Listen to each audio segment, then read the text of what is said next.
تمام طول شب لبخند می زدیم، حتی وقتی جگر یکدیگر را به سیخ کشیده بودیم.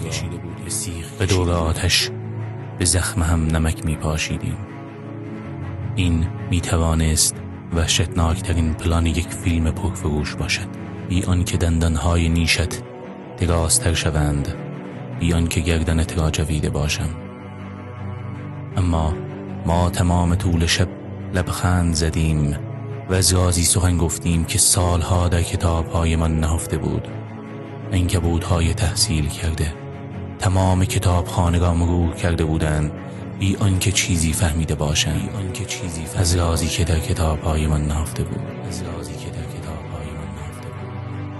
صبح می تواند با یک کیک شکلاتی آغاز شود یا با خونی که از دیشب باقی مانده.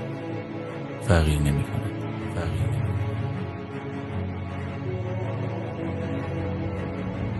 ما تحت هر شرایطی دوستان خوبی هستیم. تا وقتی عنکبوت‌ها چیزی نفهمیدند، می توانی پشت این کتاب‌ها پنهان بمانی.